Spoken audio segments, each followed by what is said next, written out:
WrestleMania. Yeah. We might. I mean, I ain't gonna lie to y'all. I came in, we had a chat about some things. I'm like, all right, cool. Yeah, this is gonna be off the pod. We're just chatting, whatever. And like, we're gonna have a chill pod, right, with the guys, talk some shit, talk about some stuff. And then Andrew just comes out of nowhere. I'm like, what the fuck? Guns blazing, bro. Right, don't worry, I got everything hooked up. I got the cigarette plug. I got people to clean our rooms for us. Man. I got the roach killers. I'm good, man. Fuck it, bro. I can get extra pillows. Let's do it. I've got it all set up. I'll go to jail with y'all. I'll go to jail with y'all, man. Talk to my boys. Central Arrest, room 5. I'll go to jail with y'all, man. Nigga, I'm black, bro. I want to be in jail. You'll be fine. You'll be fine. We're all black here, actually. Never mind. Let's go see Mustafa. What the? Tell him the story about Mustafa. Yeah! Yo, tell him the story about Mustafa. You want to tell him? Yeah, you can tell it. Oh, man. So Mustafa was a guy who we went to jail with. So half Turkish, half Romania. He thought he was absolutely hilarious. He became the hero of everybody in jail. So we don't look out the window at this dude, Mustafa. When you were like, oh, the Tates are probably having a bad time. I feel so bad for him. Myron, come on, you should have known better. There was this guy, Mustafa. He was the entertainment for the entire jail. Imagine like a coliseum watching a warrior at work. All the prison windows, you could see this guy's cell. And what you do is, when the whole jail started chanting, Mustafa, Mustafa, is he'd start smashing his room up and taking anything he could and throwing it out the window.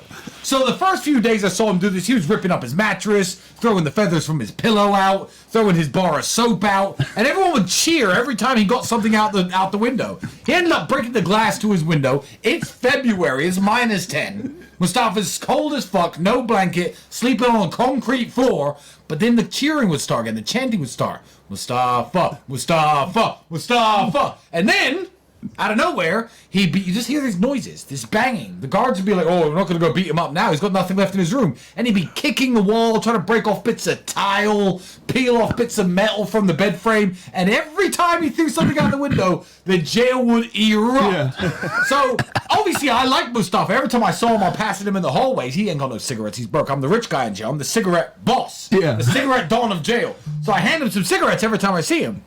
So then Mustafa had the bright idea of going into various cells where he had beef with people who didn't like his bullshit, smashing up their cell, and telling everyone, I'm with the Tate brothers now. I'm with the Tate brothers now. You see how big they are. Don't fuck with me. But he's in his cell with these people. Ah, shit. I'm on a different cell on a different floor. Yeah. I can't back him up. Yeah. Not that I would. Yeah. And I heard he got his ass whooped about 8 or 9 times throwing my name around jail. Damn. The Marlboro Maverick. Yeah. Mustafa's a legend. And you thought I was having a bad time? Yeah, we're ready. We're ready to go back. I'll tell you this. So you said, so the story was he basically threw everything out of his room, right? Yes. On the last day. He broke his window. He broke his window, threw everything out. The cold. And then you guys call him Mustafa. So he's like trying to find something. He's kicking the door, whatever. And then what did he find? A piece of brick, a piece of tile. Piece of rock, this kid. Yeah.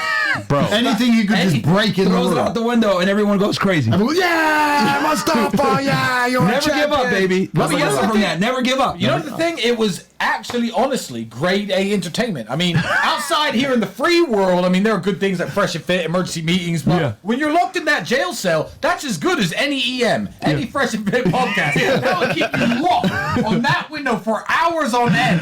And then eventually that rock comes out and everyone goes crazy. Exactly. Because they knew he didn't have shit. No, nothing. There you go. See, sometimes as a man, when you're under pressure, you got to perform. You got to do the impossible. You've already thrown everything out your room. Everybody's going to cheer your name. You get to be a gladiator or a hero if you manage to pull it off. You've destroyed all the glass, destroyed your TV, destroyed your bed, your pillow, mattress. Everything's gone. You can barely sleep. You're on a concrete floor. It's -10. But people are shouting your name. You need to perform. So you're going to punch a wall, damage your hand to the point you can get a small piece of brick the size of a pea, and you're going to throw it out the window so that everyone thinks you're a hero again for 15 seconds. Either die a hero or live long enough to see yourself become the villain. Gladiator. Legend. And I wanted the people to hear that story because even though it's like hilarious, it goes to show the power of resilience. Legend. Legend in here as well, man. Jump in. Can we get him a mic? I could plug. Share that one. Okay, I could plug him up. I mean, too, if needed. Nah, we're good. So yeah, dude, fucking. So the more of that story, why I wanted you guys to hear that story was, literally, and he was getting his ass whooped every time he did this, guys. Yes. When he gets his ass whooped, but he still found a way. got it done because he understood. Yo, I got to perform. I got to make this shit happen. Wait, And he there's made it no happen. way. There's no way. Tens of thousands, probably millions of people are going to watch this, and his jail antics are now become a worldwide sensation. You see, the guards doubted him. Yeah. People doubted him. The females in the prison on the opposite block who laughed at him doubted this man, and he is now world famous. His struggle and his perseverance in his time of hardship are now echoed to every corner of the world. Everybody who watches Fresh and Fit, everybody who watches Emergency Meeting now knows the name Mustafa. I think he actually has been sentenced to like 7 years. All 30K of you. In seven When he years. gets out in 7 years, he'll have a great podcast. Yeah. Great. We'll have Guys, you on. literally. We'll have you on the pod, Mustafa. Him, Shout out to you, bro. him overcoming the adversity and punching the fucking wall, right, breaking his hand, and getting his ass whooped after the fact, literally got him mentioned on a podcast for not giving up. That's crazy, He bro. shows you, bro. Never give up. Never give up, guys. Ever. Funny how the universe works. So for those Fresh and Fit viewers who do not know this man right here, this man right here is named Marcel Mullings. He's a very old friend of mine. I've known this guy for about, what, 20 years or something? 20 plus. Yeah, he's now streaming on Rumble.